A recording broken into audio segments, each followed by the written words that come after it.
রাজশাহীতে স্বেচ্ছাসেবক দলের সাবেক নেতৃবৃন্দের উদ্যোগে জিয়াউর রহমানের ৪৪তম শাহাদাত বার্ষিকী পালন। লিয়াকত হোসেনের রিপোর্টে বিস্তারিত।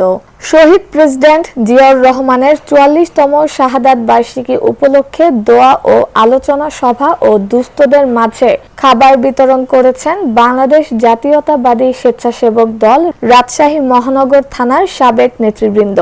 শাহ মখদুম থানা স্বেচ্ছাসেবক দলের সাবেক আহ্বায়ক মোহাম্মদ রুহুল আমিনের সভাপতিত্বে প্রধান অতিথি হিসেবে উপস্থিত ছিলেন দেশনেত্রী বেগম খালেদা জিয়ার অন্যতম উপদেষ্টা জননেতা মিজানুর রহমান মিনু। প্রধান বক্তা হিসেবে উপস্থিত ছিলেন রাজশাহী সিটি কর্পোরেশনের সাবেক মেয়র, বন ও পরিবেশ বিষয়ক সম্পাদক কেন্দ্রীয় কমিটি জননেতা মোসাদ্দেক হোসেন বুলবুল।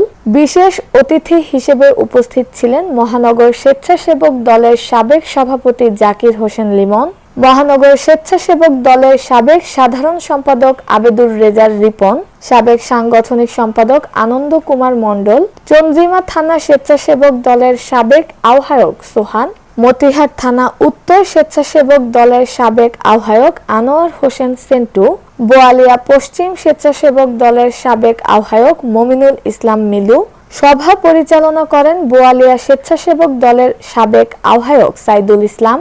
উপস্থিত ছিলেন মুগধুম থানা সেবক দলের সাবেক সদস্য সচিব আব্দুল কাইয়ুম শুভ, সিনিয়র যুগ্ম আহ্বায়ক শরীফুল হাসান পরাগ, রাজপাড়া থানা স্বেচ্ছাসেবক দলের সাবেক যুগ্ম আহ্বায়ক আলামিন সহ মহানগর স্বেচ্ছাসেবক দলের থানা ওয়ার্ডের সাবেক নেতৃবৃন্দ।